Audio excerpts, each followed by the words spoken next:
Have you ever had the feeling that you're being watched? Not by someone, but by something. That's how it all started for me. A weird feeling, small lapses of time, and then inexplicable marks started appearing on my body. I thought it was just paranoia until one night I saw something that wasn't human. Before we dive into this creepy story, I need to ask you something important. If you enjoy this kind of content and want to keep hearing stories like this, consider making a donation to the channel. The link is in the pinned comment, and any support goes straight into improving the quality of the content you love. My name is Ethan Parker. I'm 32 years old, and up until a few months ago, I would have said my life was pretty normal. Peaceful even. I live in a small town tucked away in the heart of Oregon, surrounded by dense forests and an eerie kind of silence. It's the kind of place where you hear the wind more than you hear people, and for a long time, I loved that. But after everything that's happened, silence doesn't feel the same anymore. My house is simple, a one-story place with a small backyard that bleeds right into the forest. It's exactly what I always wanted. A quiet retreat from the chaos of the world. A place where I could focus on my work. I'm a freelance writer, mostly working on scripts for indie projects. It's not glamorous, but it pays the bills. Things started to feel off about 3 months ago. At first, it wasn't anything dramatic, just a weird sense that I couldn't shake. You ever get the feeling that someone's watching you? Not just a fleeting thought, but a nagging sensation, like eyes on the back of your head? That's what it was like. At first I brushed it off, told myself it was all in my head, but it didn't go away. It was this constant itch in my brain, like I was being watched, no matter where I was or what I was doing. At home, out for a walk, even in the grocery store, it was always there, this invisible pressure making the hairs on my neck stand up. Then there were the noises. A couple of times late at night I heard footsteps outside. You know that sound, leaves crunching, deliberate, slow. But every time I got up to check, there was nothing. No animals, no wind strong enough to explain it. Just nothing. One night, though, something happened that I couldn't explain away. I was working late in my little home office, the only light coming from my desk lamp.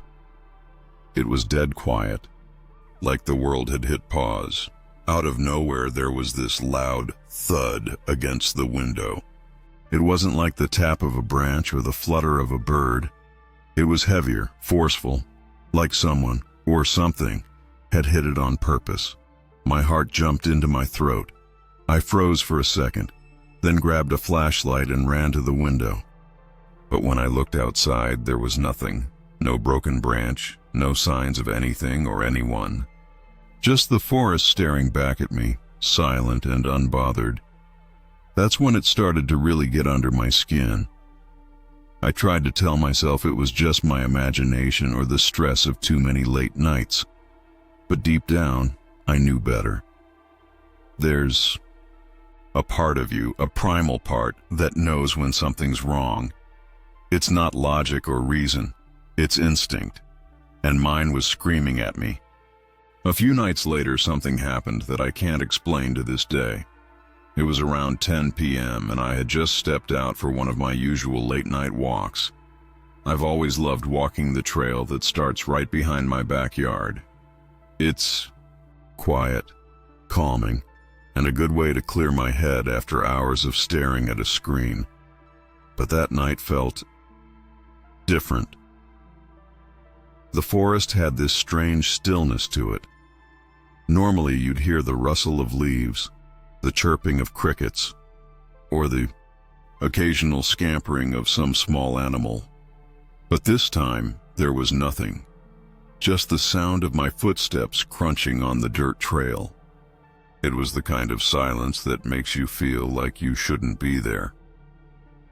I was about 15 minutes into the walk when I saw it.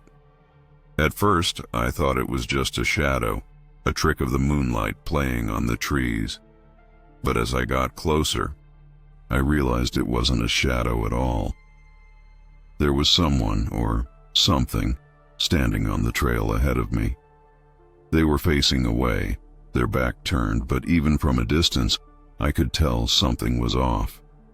The figure was tall, too tall to be any normal person. Their body was thin, almost unnaturally so, and the way they stood, it didn't look right. I froze. Every instinct in me screamed to turn around, to run, but I couldn't move. It was like my legs were glued to the ground. "Hey!" I called out, my voice shaking a little. They didn't respond. The figure tilted its head slightly, as if it had heard me. Then, slowly, it began to turn. What I saw made my blood run cold. Its face, or what should have been a face, wasn't human. The eyes were black, glossy, and far too large. They reflected the faint light of the moon in a way that didn't seem natural, like they weren't just looking at me, but through me. And then it moved. It didn't walk or run like a person. It shifted, almost gliding, backward into the trees, disappearing into the shadows as if it had melted into the darkness. I stood there for what felt like forever, my heart pounding so hard it drowned out every other sound. I couldn't make sense of what I had just seen. Was it a person in a costume? An animal? My imagination? None of those explanations made sense. When I finally snapped out of it, I turned and ran. I didn't stop until I was back inside my house, the door locked tight behind me. I wanted to believe it was nothing, but deep down I knew the truth. I had seen something that night, something I wasn't supposed to see. After that night, my routine was completely thrown off.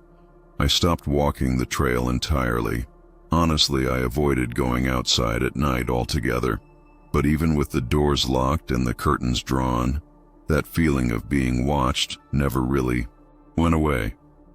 And that's when the gaps started. At first, it was small things, forgetting where I'd put my phone or leaving the kitchen faucet running without realizing it.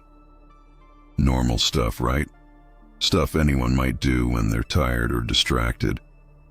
But one morning, I woke up feeling off.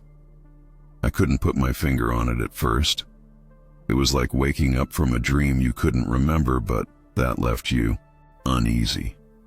I sat up, glanced around the room, and noticed something strange. The notebook I always left on my desk, my main workspace, was sitting on the kitchen counter. I had no memory of putting it there. None. And I knew I hadn't. "You're just stressed," I told myself. But it didn't feel like stress. Then it got worse. One afternoon, I was sitting at my desk working on a script. I remember checking the clock. It was 4:35 p.m. I was thirsty, so I got up to grab a glass of water. When I came back, the clock said 6:47. 2 hours. Gone.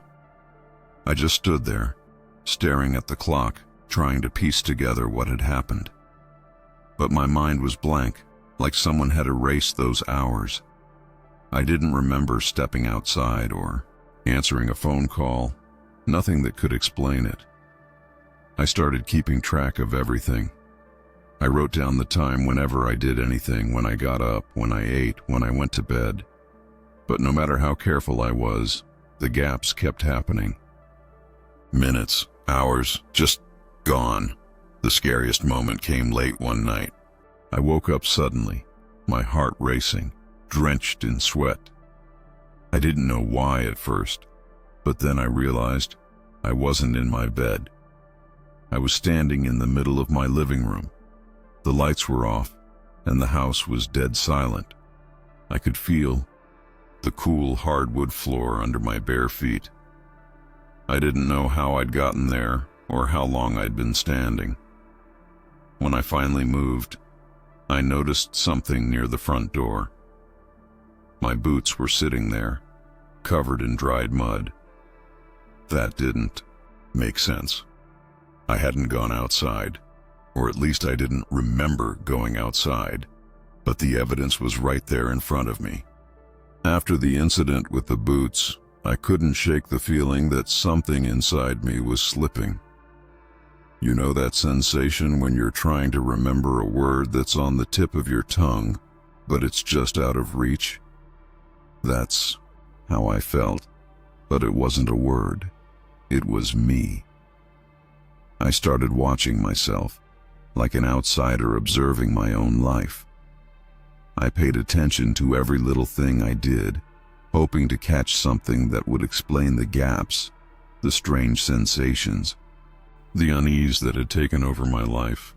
It was a random morning when I noticed something that truly sent a chill down my spine. I was in the bathroom, brushing my teeth, staring at my reflection in the mirror. And for just a moment, so quick I almost doubted myself, I felt like the person staring back wasn't me. It wasn't anything obvious. My face was the same, my features unchanged. But there was something about my expression, something subtle in the way my eyes looked back at me. They seemed hollow, like they belonged to someone else. I shook, eye it off, tried to convince myself it was all in my head. But every time I looked in the mirror after that, I couldn't unsee it. My reflection felt off. Then, one night, things escalated. I was in the living room, sitting on the couch and flipping through a book, trying to distract myself. It was late, and the only light in the room came from the lamp on the side table. Out of the corner of my eye, I noticed my reflection in the window. At first, I didn't think much of it, but something caught my attention. My reflection was sitting there, just like me, but it wasn't moving, the same way I was. I froze, my heart pounding. Slowly, I turned my head to look directly at the window. For a split second, I saw it, my reflection tilting its head to the side, just slightly, as if it were observing me. But I wasn't moving. My breath caught in my throat and I instinctively jumped up, knocking over the book in my lap. When I looked again, the reflection was normal, mirroring my movements perfectly. Still, I couldn't shake what I'd just seen. It felt like I was being taunted, like whatever was happening to me was just out of reach, always one step ahead. That night, I barely slept. I sat on the edge of my bed, staring at the mirror on the closet door, waiting for something to happen. But nothing did. All I knew was that whatever was wrong with me, it wasn't just in my head. Something was there, watching, waiting. Things escalated quickly after the incident with the mirror. It wasn't just the unease or the feeling of being watched anymore. It was something more invasive, more immediate, like I wasn't alone in my own home. One night, I woke up with a jolt. My heart was racing, and I didn't know why at first. Then, I felt it. You ever have that gut-deep certainty that someone's in the room with you? That was exactly what hit me. The air felt heavy, charged, like it wasn't just me, breathing in that space. The bedroom was pitch dark, except for a faint glow from the clock on my nightstand. I sat up, straining to hear anything. Anything. But it was dead silent. Too silent. And then I heard it. A soft creak, the kind a floor makes when someone's stepping on it, coming from the living room. I froze. My chest felt tight, my breath shallow. I couldn't bring myself to move for what felt like an eternity. But eventually, I forced myself out of bed. I grabbed the baseball bat I kept by the nightstand, something I'd never had to use before, and crept toward the living room. Each step felt like a test of courage, my bare feet barely making a sound against the hardwood floor. When I reached the doorway, I flicked on the light. Nothing. The room was exactly as I'd left it. The furniture was in place, the door was locked, the window shut. But that feeling of being watched, it was stronger than ever. I checked everything. The locks, the windows, even the closets. Nothing was out of place. But as I was about to give up, I noticed something odd on the floor near the door. It was a leaf. A single dried-up leaf, the kind you'd find scattered across the trail in the forest. But how had it gotten there? I hadn't opened the door in days, and I was certain it wasn't there before I went to bed. I stared at it for what felt like forever, a million explanations running through my head, none of them making sense. Over the next few days, more things started happening. Objects would move around the house. Nothing dramatic, just enough to mess with me. A coffee mug I left on the desk would end up in the sink. My jacket, always hung by the door, would be folded neatly on the couch. Then, one morning, I noticed my wallet was missing. I tore the house apart looking for it, flipping cushions, opening every drawer, even checking the car. I couldn't find it anywhere. The next day, it just appeared, lying on the floor of the garage as if someone had casually dropped it there. By now, the feeling of being watched was constant.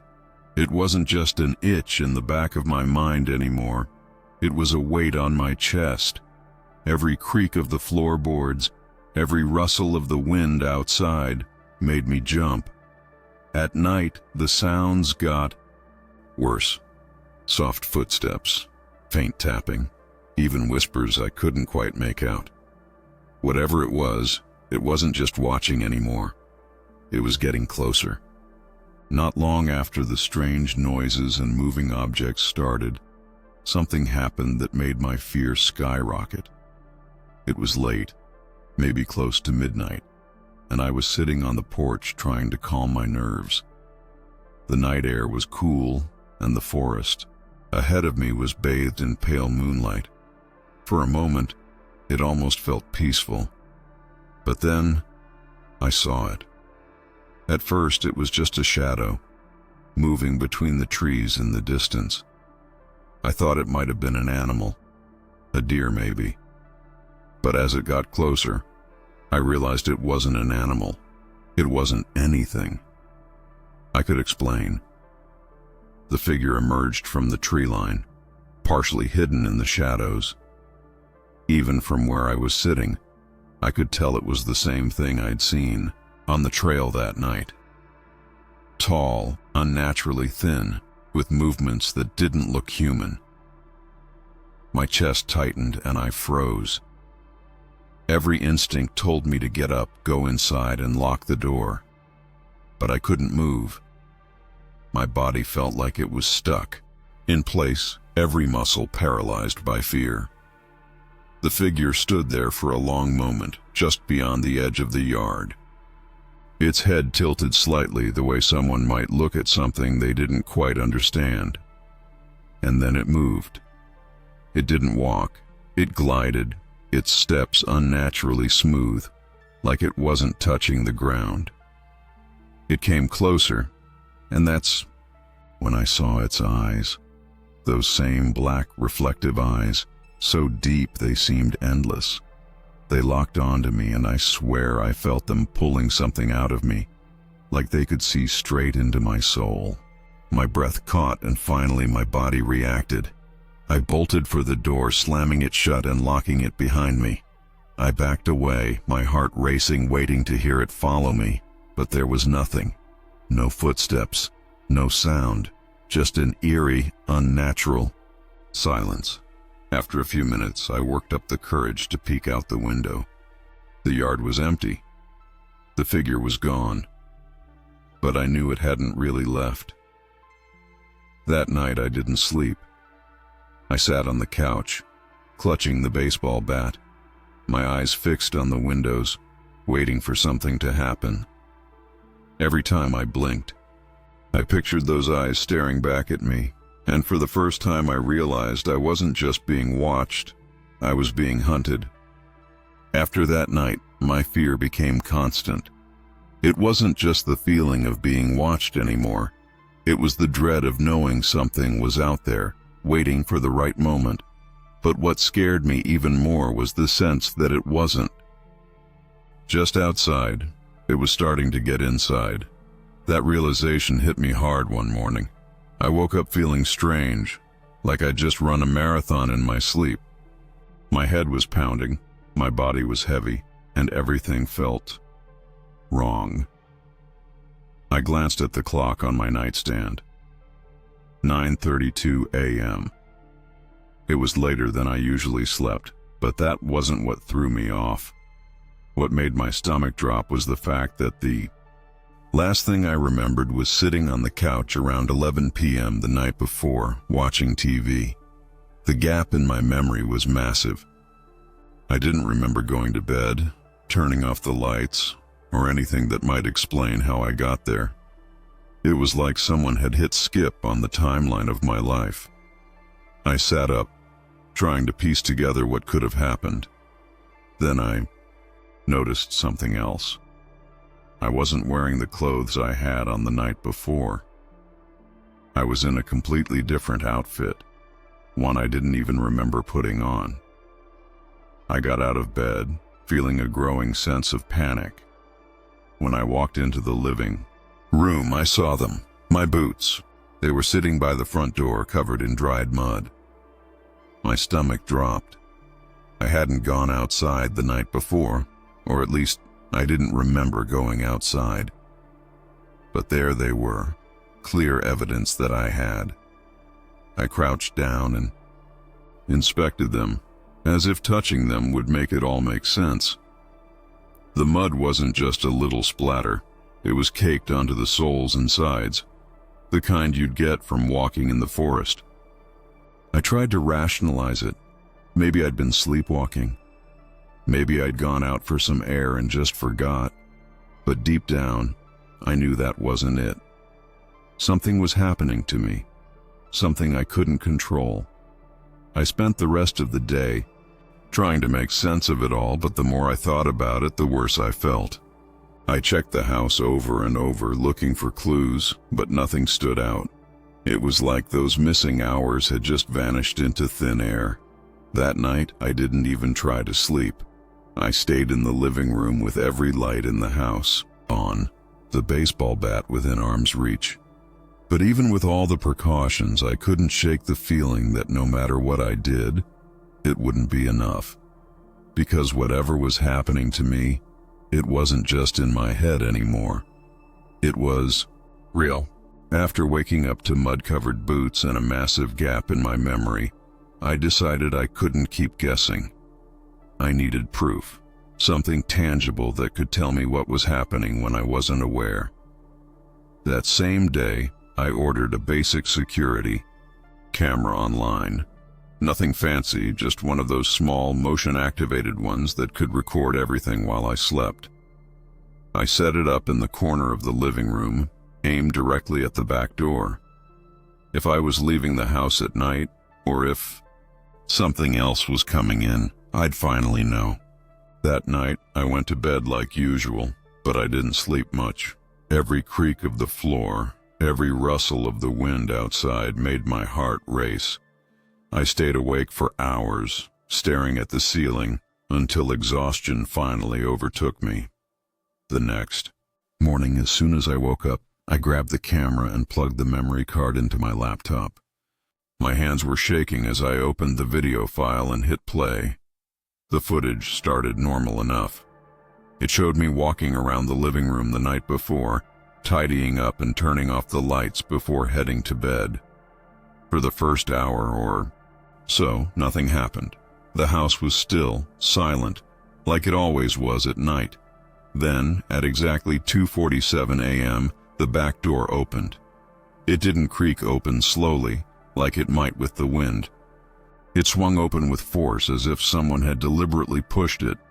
I froze as I watched myself step into the frame, walking out the door into the darkness beyond. But it wasn't me. I mean, it looked like me. Same hair, same clothes. But the way I moved was wrong. My steps were rigid and jerky, almost robotic. My head hung slightly to one side, and my arms swung unnaturally, like I didn't fully understand how to control my own body. I watched in stunned silence as my doppelganger disappeared into the night, leaving the door wide open behind him.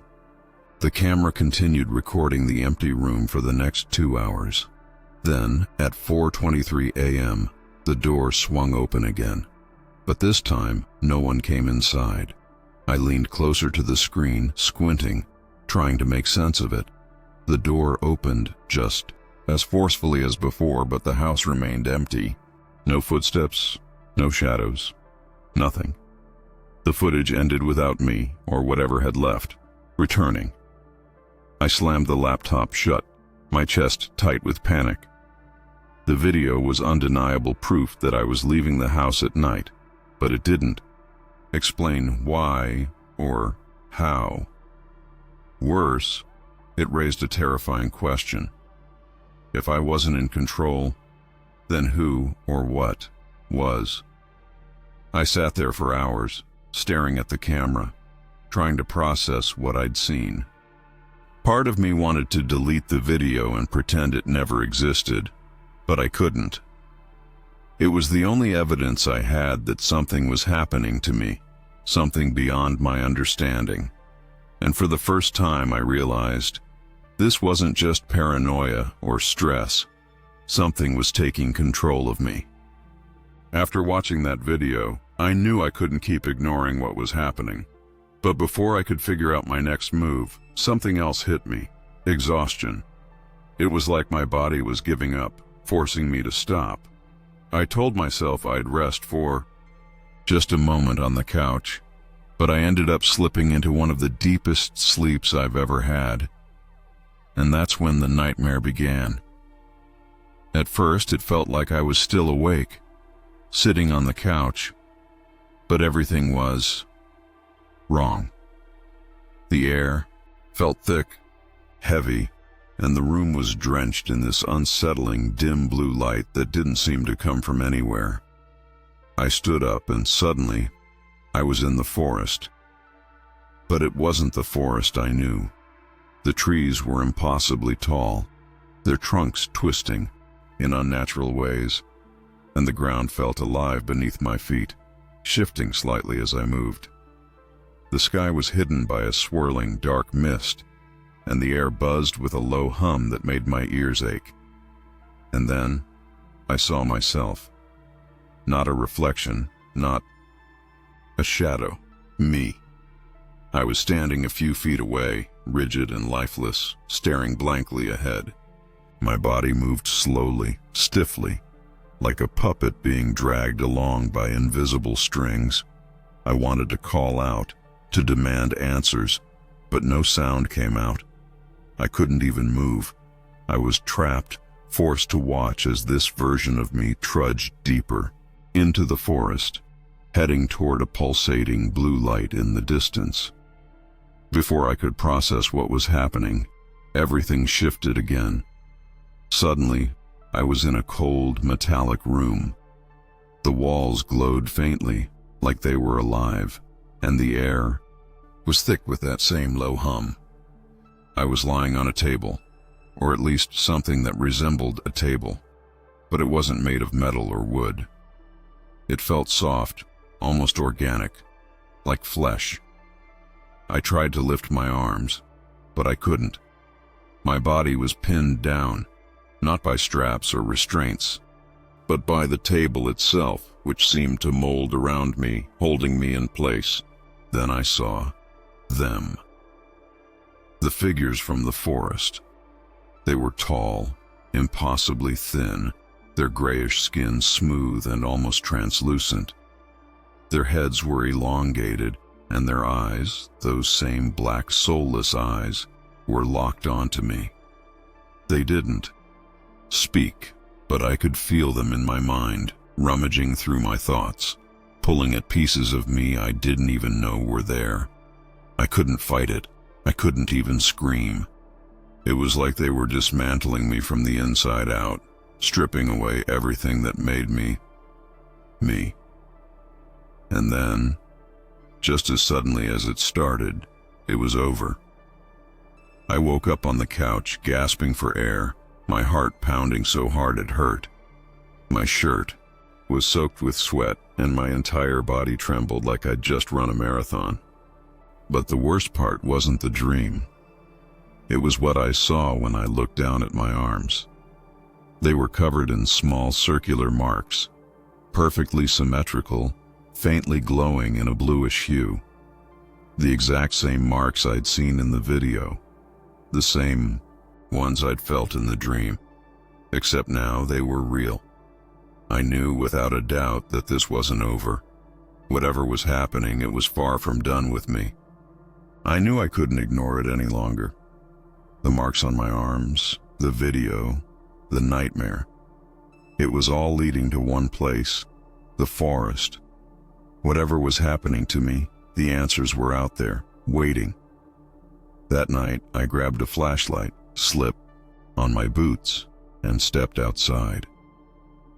The air was colder than usual, biting against my skin, but it wasn't just the cold that made me shiver. There was something else, something in the air itself.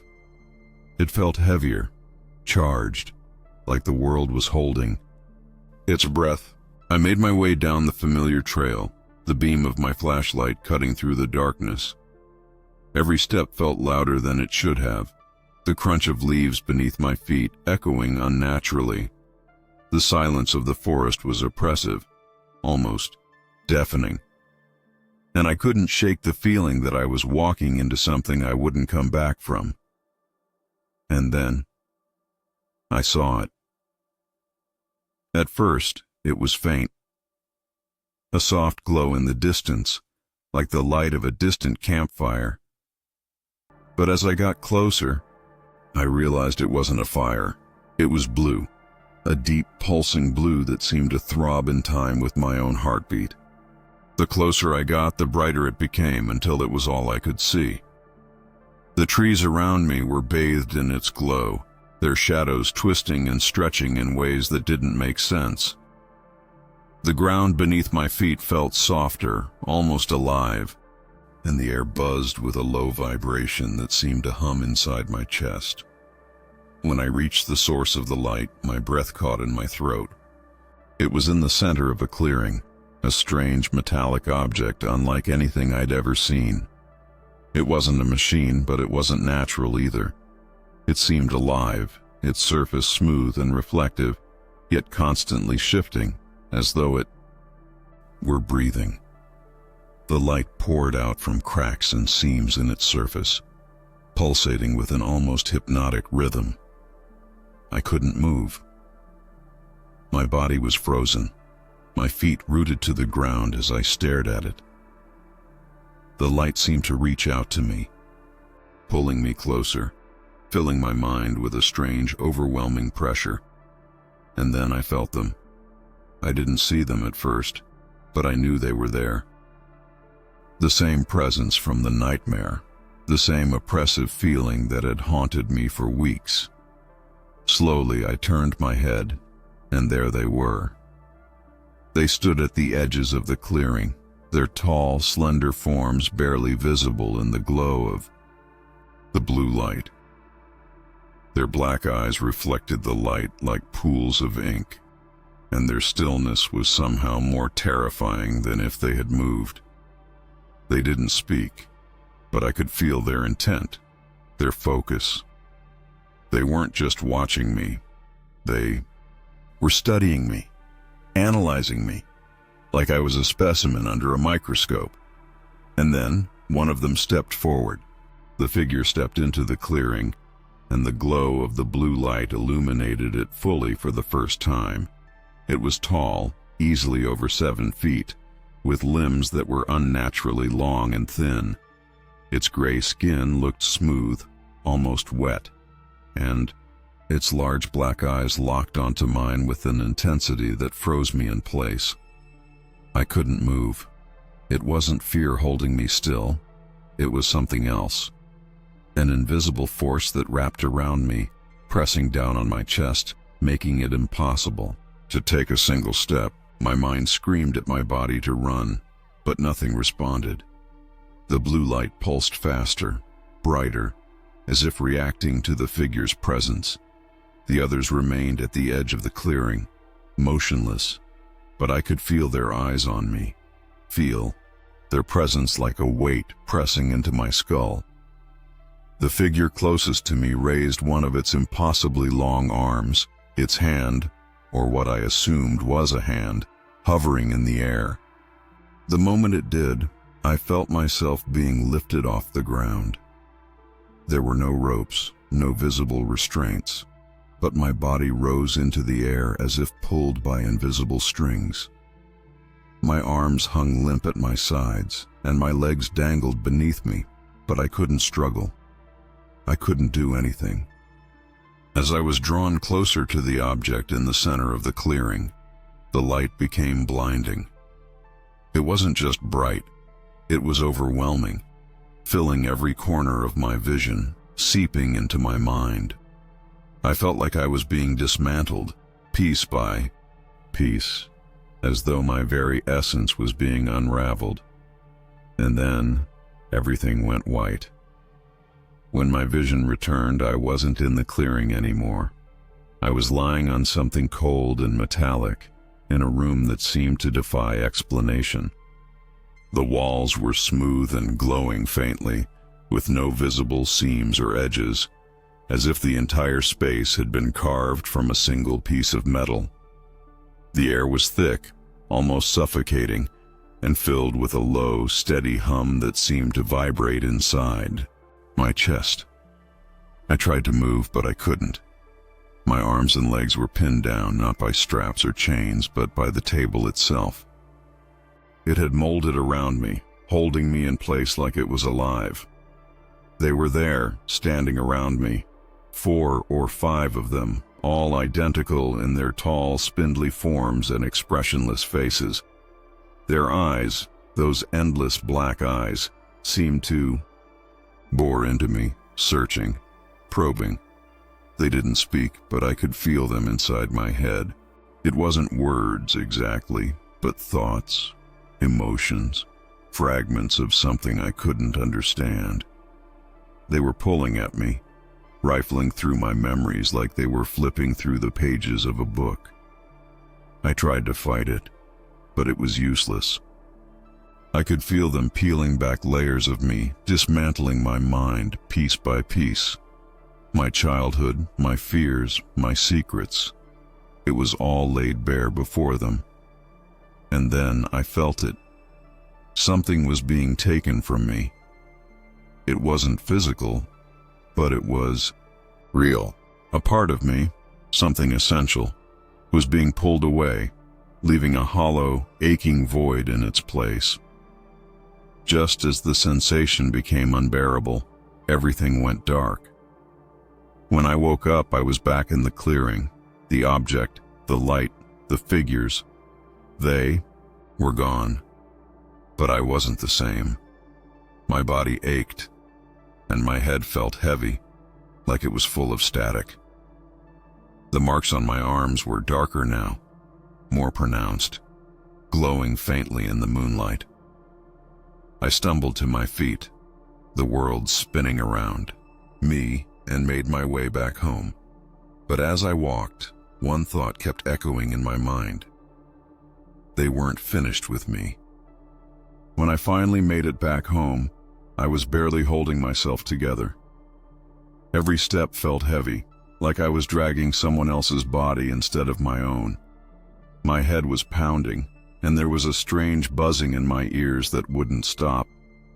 The moment I stepped inside, I locked the door and stumbled to the bathroom. I don't even know why. Maybe I needed to see my face to reassure myself that I was still me, But when I flipped on the light and looked in the mirror, my stomach dropped. The person staring back at me wasn't me. It wasn't that my face had changed physically. My features were still the same, but something was different. My eyes, those were the first thing I noticed. They were darker, deeper, with a faint shine that hadn't been there before. It was subtle but unmistakable. They looked empty. I leaned closer, gripping the edges of the sink as my reflection seemed to study me in return. For a brief moment I swore my reflection moved out of sync with me. It was subtle, a slight delay, like it wasn't quite keeping up. I blinked and everything looked normal again, but the damage was done. I couldn't unsee it.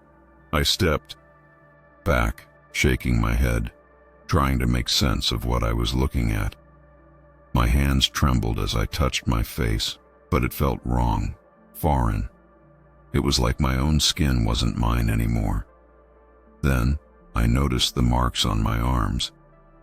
They were darker now, almost black, and they pulsed faintly under the bathroom light. I tried scrubbing them, desperate to remove them, but they didn't budge. They weren't just on my skin, they were a part of me.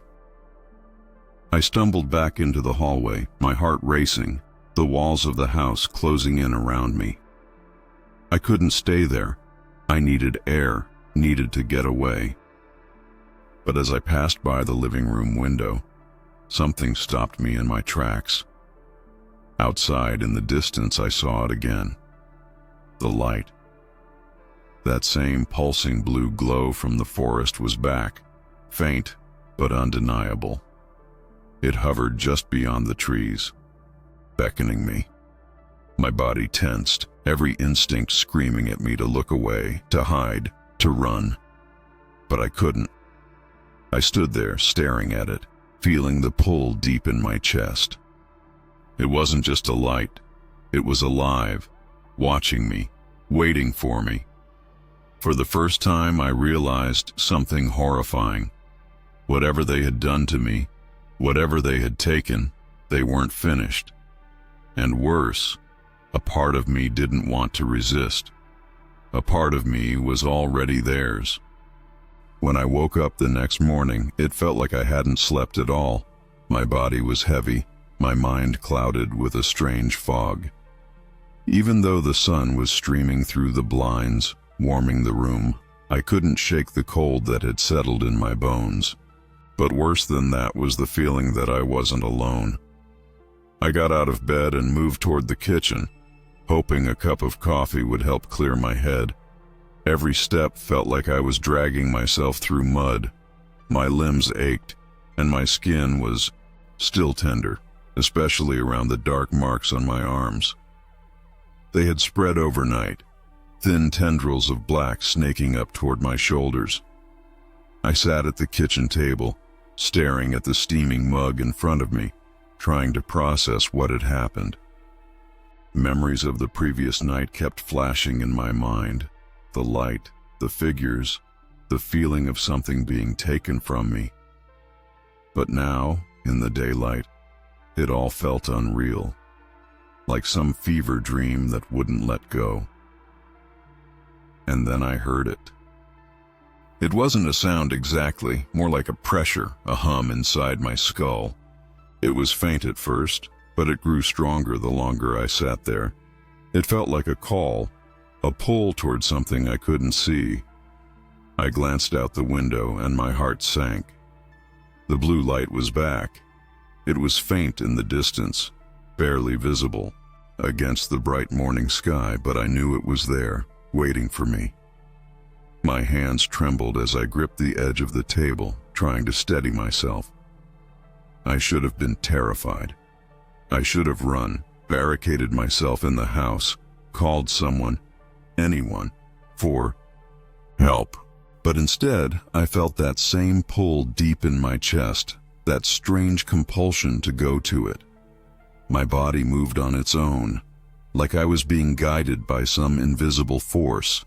I grabbed my jacket, my keys, and stepped outside, my feet carrying me toward the woods without hesitation.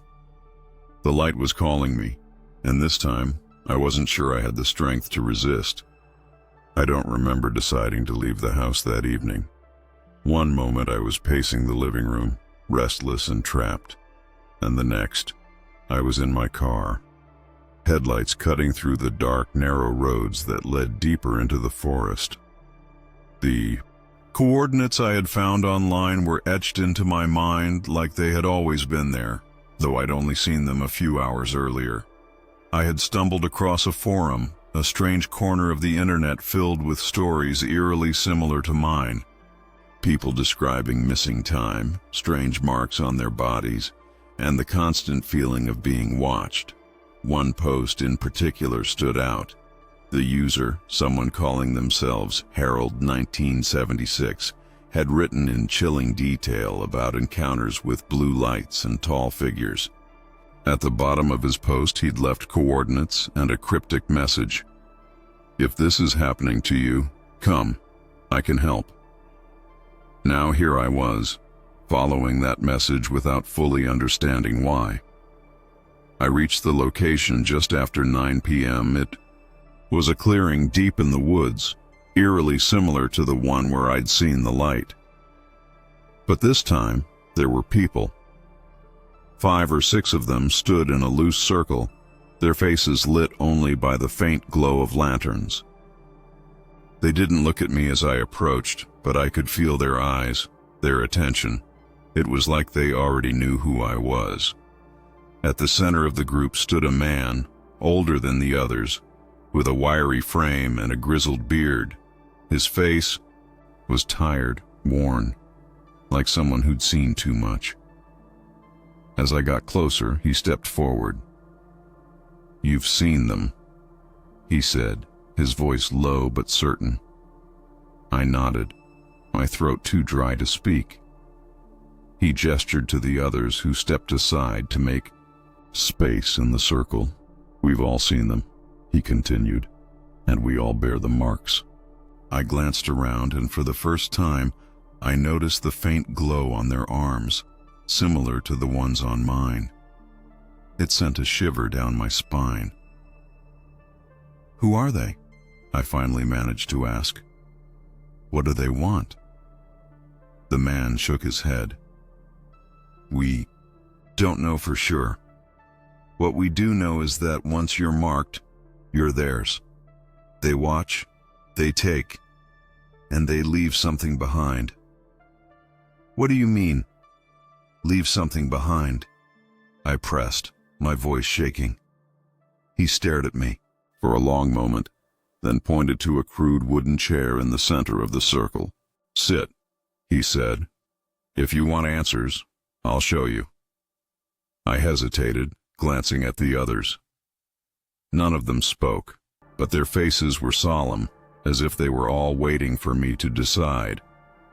Against my better judgment, I stepped forward and sat in the chair.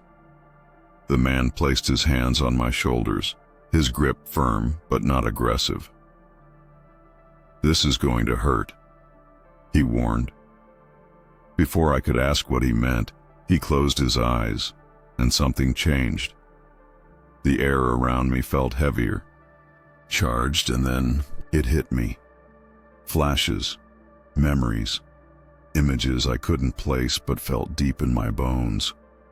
The blue light, the figures, the cold metallic room.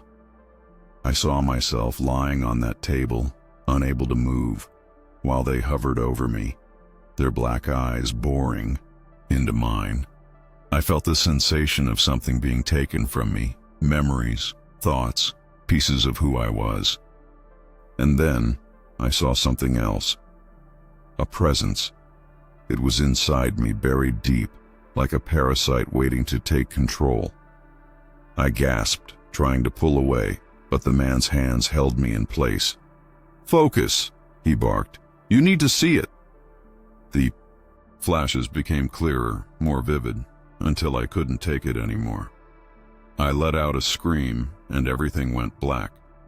When I came to, I was on the ground, gasping for air. The man stood over me, his expression grim. "They've started," he said quietly. "And they won't stop until they've taken everything." When I came to, I was lying on the ground in the middle of the circle. My chest was heaving, my whole body trembling like I'd just been through a storm. The man, Harold, I guessed, was standing over me, his face lined with worry and something darker, pity. "They're inside you," he said, his voice heavy with certainty. What do you mean?" I managed to stammer, struggling to sit up. My head was pounding, and my arms felt like lead. Harold crouched beside me, meeting my gaze. "They don't just take from you. They leave something behind, a piece of them. It's how they stay connected, how they keep control." His words hit me like a punch to the gut. I wanted to deny it, to tell him he was wrong, but deep down, I knew he wasn't. I could feel it, this presence, this foreign thing buried deep inside me. It was faint, like a whisper in the back of my mind, but it was there. "You need to remember," Harold continued. "If you don't, they'll take more. They'll keep coming until there's nothing left of you." "How?" I asked, my voice shaking. "How do I remember?" He nodded toward the others in the circle, who had remained silent the entire time. "We've all been through it. The memories are there, but they're buried, hidden. You have to dig them out, no matter how much it hurts." I hesitated, fear gripping me. The flashes I'd seen earlier, the blue light, the table, the figures, were already too much to bear. But Harold was right. If I didn't face this, whatever was happening to me would only get worse. "Fine," I said finally, forcing myself to my feet. "What do I have to do?" Harold motioned for me to sit back in the chair. This time, I didn't hesitate. I braced myself as he placed his hands on my shoulders again, his grip firm. "Close your eyes," he instructed. "Focus on the gaps, the moments you can't remember. Let them come to you." I did as he said, taking deep, shaky breaths. At first, there was nothing but darkness. Then slowly the flashes began again. The forest, the pulsing blue light, the figures, standing at the edges of my vision. The images came faster, clearer, like a movie playing in my mind. I saw myself walking toward the light, my movements stiff and unnatural. I wasn't in control. Something else was guiding me. Then, the metallic room appeared. The table, the figures hovering over me, their long fingers moving with precision as they worked on me. I couldn't move, couldn't scream, but I felt everything. They were inside my mind, pulling at my memories, sorting through them like files. I saw flashes of my childhood, moments I hadn't thought about in years. They were taking them, piece by piece, leaving gaps where they used to be. And then I saw it, the thing they left behind. It wasn't a physical object, but a presence, dark and cold, coiled deep within me like a parasite. I could feel it there, watching, waiting. I gasped, my eyes snapping open. Harold's hands were still on my shoulders, his expression grim. "You saw it, didn't you?" he asked quietly. I nodded, my throat too tight to speak. "Now you understand," he said. "This isn't just about what they take. It's about what they leave behind. And if you don't fight it, it will take over." His words settled over me like a weight, heavier than anything I'd ever felt. Because now, I knew the truth. Whatever they had done to me, I wasn't just their target anymore. I was their host. Harold's words clung to me like a shadow. They're inside you.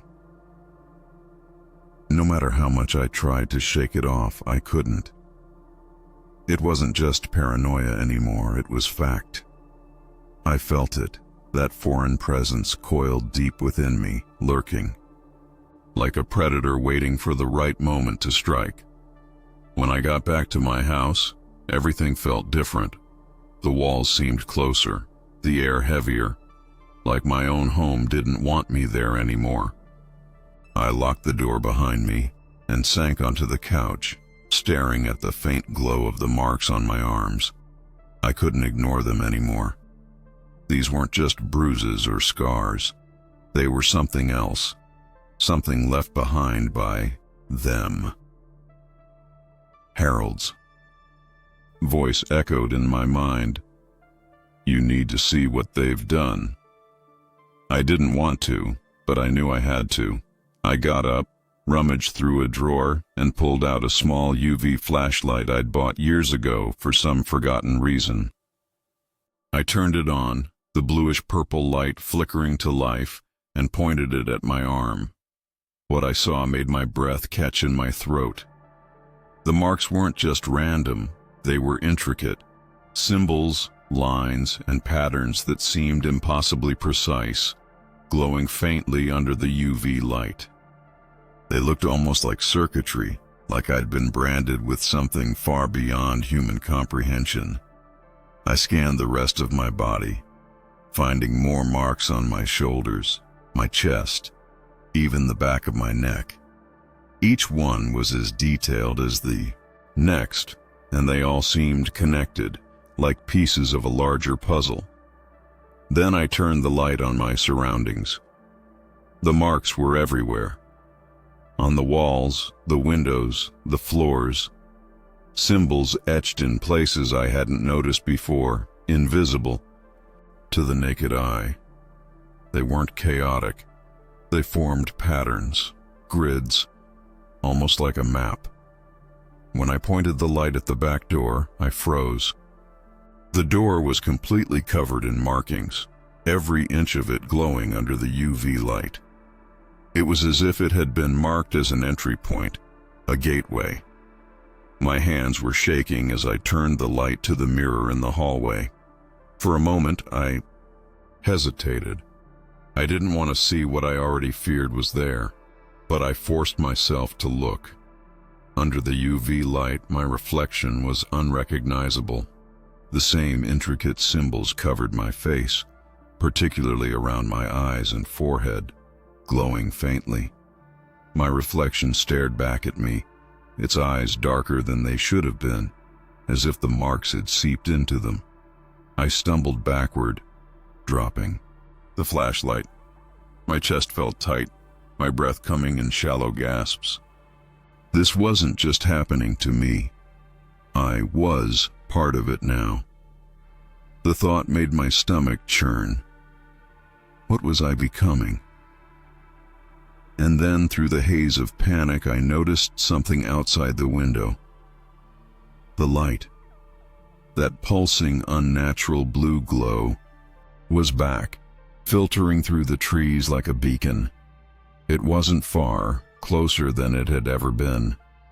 It wasn't calling me this time. It was waiting. The blue light was closer than ever. It pulsed faintly through the trees, almost hypnotic, like a heartbeat that didn't belong to this world. I couldn't look away. My body felt heavy, but at the same time, it was like I wasn't fully in control. My legs moved on their own, carrying me toward the door. I tried to stop myself, but it was useless. Whatever was inside me, whatever they had left, was pulling the strings now. I unlocked the back door and stepped outside into the cold night air. The forest ahead was silent, unnaturally so, as if every living thing had fled or been swallowed by the light. My bare feet crunched against the frost-covered ground as I moved forward, each step feeling like I was sinking deeper into something I couldn't escape. As I neared the clearing, the light grew brighter, enveloping everything around it in a surreal, otherworldly glow. The object was there again, alive, breathing, its metallic surface shifting and pulsating with the same rhythm as the light. And they were there too. The figures emerged from the shadows, their tall, slender forms barely human. They didn't walk, they glided, their movements smooth and unnatural, as if they were part of the air itself. Their black eyes locked onto me, and I felt that familiar weight in my chest, like they were digging into my mind, searching for something. I tried to resist, but my body wasn't mine anymore. I moved toward the object at the center of the clearing, my arms hanging limp. At my sides, my head tilted slightly, just like in the video I had seen. When I reached the object, the light pulsed faster, brighter, until it was all I could see. My vision blurred, and the low hum that filled the air grew louder, vibrating through my entire body. Then I felt it. A sharp, overwhelming pressure in my head, like something was trying to break through. It wasn't just physical, it was mental, emotional, like every part of me was being pulled apart. Memories flashed in my mind, fragments of my childhood, moments I'd forgotten, feelings I couldn't place. They were taking everything. I tried to scream, but no sound came out. My body convulsed as the pressure intensified, and then, suddenly, it stopped. For a moment, everything was still. The light dimmed, the hum quieted, and I felt myself collapse to the ground. My body ached, my mind was a foggy mess, but I was alive, or at least I thought I was. When I opened my eyes, the figures were gone. The clearing was empty, and the light had disappeared completely. It was as if nothing had ever been there. But when I tried to stand, I knew something was wrong. My movements felt off. My limbs were stiff, uncoordinated, like I was learning how to use them for the first time. I stumbled toward a small puddle near the edge of the clearing, desperate to see my reflection. What I saw made my stomach drop. My eyes were black, completely black, just like theirs. I staggered back, shaking my head, trying to deny what I had just seen. But the truth was undeniable. They hadn't just taken something from me, they had left something behind. I don't know how long I stood there, staring into the puddle, unable to process what I was seeing. My reflection, my face was mine, but those eyes, they weren't human. They were black, bottomless, like staring into an abyss.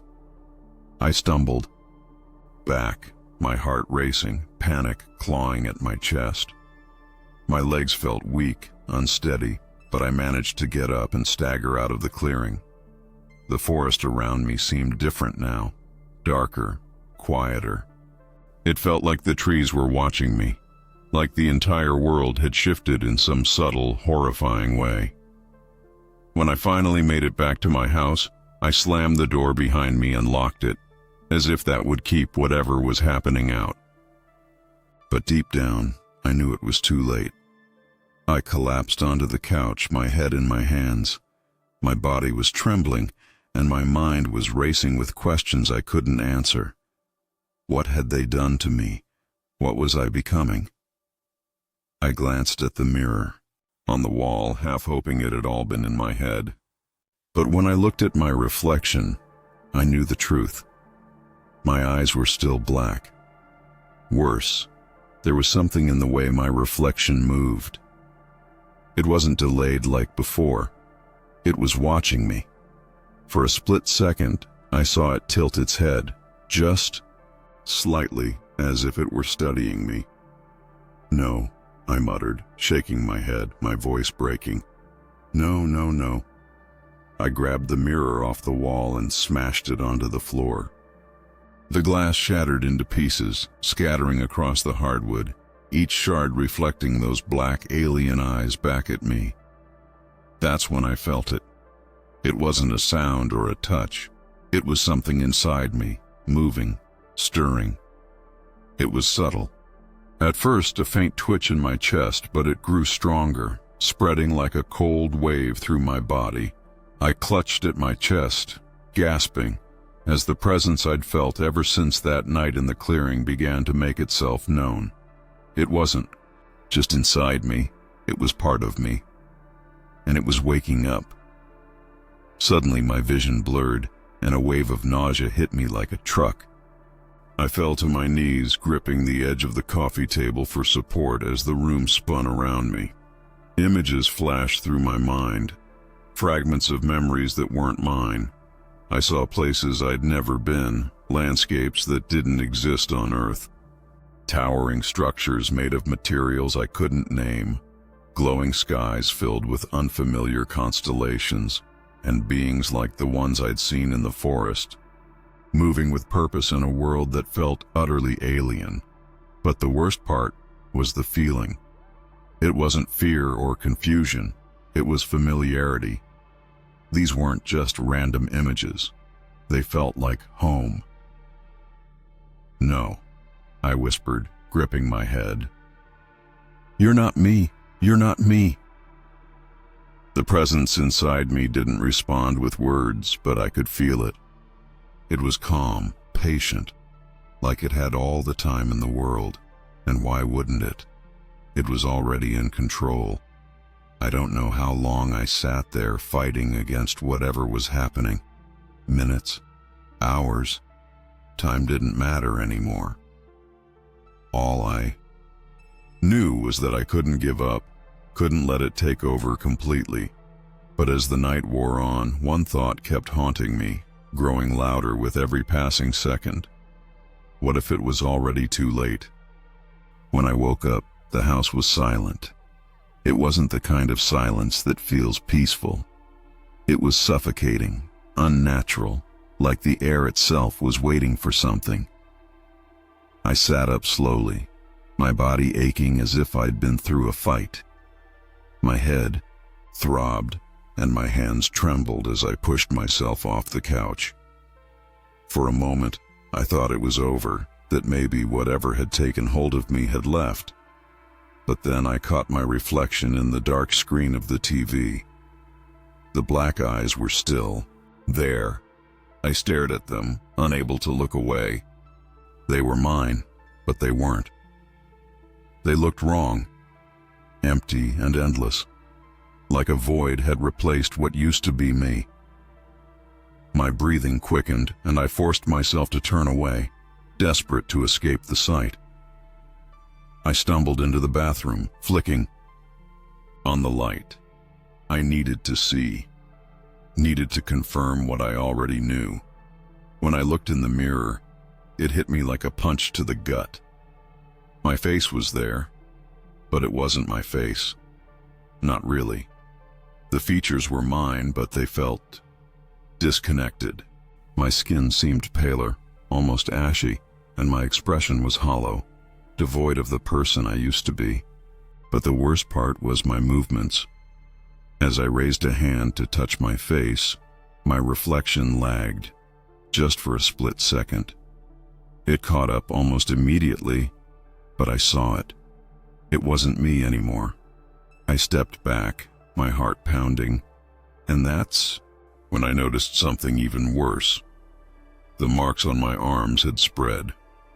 What had once been small circular patterns were now longer, snaking lines that wrapped around my forearms and climbed toward my shoulders.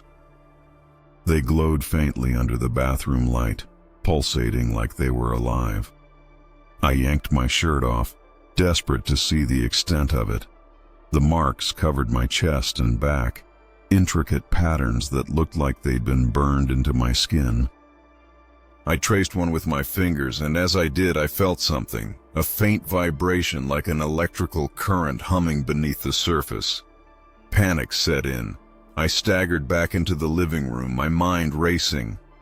I didn't know what to do, who to call, or where to go. Everything felt wrong. My body, my mind, my very existence. I wasn't even sure I was still me anymore. I grabbed an old photo off the shelf, one of me with my family at a 4th of July barbecue years ago. I stared at it, trying to find some connection, some anchor to reality. But as I looked at the smiling face in the photo, I felt nothing. I couldn't remember the moment the picture was taken. Couldn't remember the jokes we'd shared, the smell of the grill, or the sound of fireworks. It was like the memory had been erased, leaving only a hollow echo in its place. I dropped the photo and sank to the floor, clutching my head. My thoughts were a mess, jumbled and incoherent, and that's when I felt it again, that presence. It wasn't loud or aggressive. It was subtle, patient, like a shadow lingering just out of sight. But it was there, and it wasn't going away. I wasn't alone in my own body anymore. Whatever they had done to me in that clearing, it wasn't just physical. They had left something behind, something that was slowly taking over. I didn't know how much longer I could hold on. Now, as I sit here trying to put all of this into words, I'm not sure who I even am anymore. I don't know if this is my story to tell or their story, using my hands, my voice, to reach you. I haven't been outside in days. The house feels more like a prison with every passing hour. The walls seem to close in, the air thicker, harder to breathe. Even the sunlight through the windows feels foreign, like it's shining on someone who doesn't belong here. When I look in the mirror, I don't see myself anymore. The black eyes stare back at me, unblinking, empty. My reflection doesn't feel like a reflection. It feels like a stranger, watching, waiting. I've stopped trying to fight it. The truth is, I don't think I have the strength to anymore. Whatever they left inside me is growing, spreading. It's in my mind, my body, my memories. The person I was is slipping away piece by piece. But I need to tell someone, you, before it's too late. If you're listening to this, reading this, whatever, please, pay attention. This isn't just my story. This could happen to anyone. It starts small, an odd feeling, like you're being watched. Strange marks on your skin that you can't explain. Little gaps in your memory that you brush off as nothing. But it's not nothing. It's them. They're watching. They're waiting. And when they choose you, there's no escape. I don't know what they want. Maybe they're studying us. Maybe they're preparing us for something. Or maybe they're just erasing us one by one, replacing us with whatever this is. All I know is this. If you ever see the light, that blue light, don't go near it. Don't follow it. Run as far and as fast as you can. And if you can't run, I'm sorry, because once they've marked you, you're already theirs. Now I want to hear from you. What did you think of this story? How did it make you feel listening to all of this? Did it give you chills? Was there anything unexpected, or maybe something that could have been better? Drop your thoughts in the comments, because they really matter to me. And I read every single one of them. Oh, and if this story kept you hooked until the end, don't forget to hit that like button. It's just one click, but it really helps get this content out to more people who love creepy stories like this. Your interaction makes all the difference. Thanks for watching, and I'll see you next time.